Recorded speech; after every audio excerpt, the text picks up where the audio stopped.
Well, howdy. I'm at the AP U.S. History reading in Louisville, Kentucky. Louisville? Louisville, how do you say it? Louisville, Lovell, Louisville, Louisville, Louisville. Doesn't really matter. Such a beautiful city. I love it.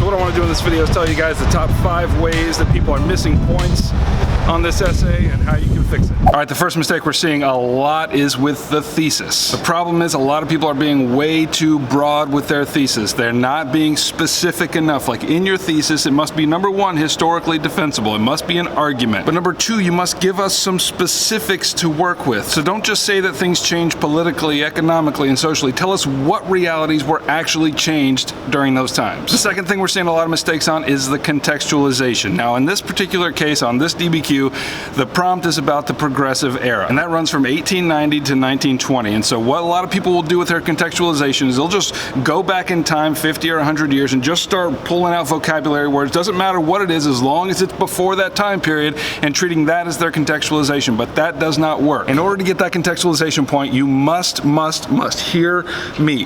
The contextualization must relate to the topic of the prompt. So for the progressive era, people are going way back into the Civil War and Manifest Destiny and Reconstruction. I mean, some of that might work. You might be able to squeeze a little bit of contextualization out of that, but largely it is irrelevant to the prompt. What you have to do with contextualization is to situate your argument in the larger historical context. And in order to do that, the larger historical context must be relevant to your argument. All right, I just don't want you to take my word for it. I'm going to go find somebody else, get their opinion on it too. Let's go.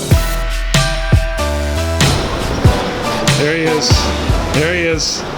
It's Adam DeToy, everybody. Sitting on a stoop. All right, so I'm making the annual video about the mistakes that kids are making on these DBQs. Back at it again. Back at it again. Yep. So what kind of mistakes are you seeing and how can the kids fix it? I would say the biggest area, especially concerning my class and the way I teach, would probably be in the area of how we are sourcing our documents. I really encourage my kids, whether they do it well or not, to contextualize, the historical situation of the documents, just because for the most part, point of view, intended audience, and the purpose are really, they kind of fall flat.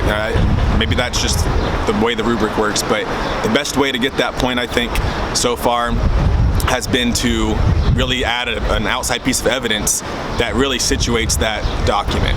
And I think that's the best way. One of the other big areas that I'm seeing an issue with, it has been with over quoting, or really, you don't need to quote at all, right? And so when a lot of students are using a quote as their analysis of a document, you need to, be much more, just paraphrase. You put it all into your own words, and then you've used the content of the document. Don't quote. Yeah, man, I've seen that too. I've seen the kids, like, it's clear that they know what they're talking about. When they get to the point where they could earn the point, they actually use a quote instead of their own words, and therefore they miss the point. Is that what you're seeing? Yeah, exactly. I mean, yeah, it's not even just people that are taking that easy way out with the quote.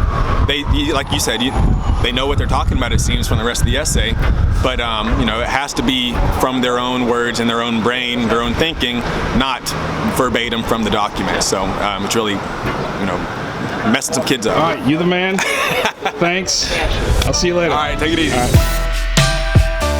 The last thing I'll say is about handwriting, and I know, like, some people cannot improve their handwriting, that's fine, but a lot of people can improve their handwriting, and I'm not saying that because it's hard to read, although it is hard to read, but I'm saying that because people are actually losing points because I can't read what they're actually writing. It's like the things that I can see, it's like, oh, I know that they would be getting this point if only I could read what was coming next, but I can't, and therefore you're losing points. So do what you want with that tip, like, I don't know, but even if you have to use fewer documents, if you only use 3 but write well and write clearly, it's going to help you in the long run, so, do what you will. All right, hopefully that was helpful for y'all. I know it's summertime, you don't want to be thinking about DBQs and AP courses, but for next year, I hope you get some good scores. And if you're interested in more, subscribe to the channel. I'll be uploading videos all summer, all next year.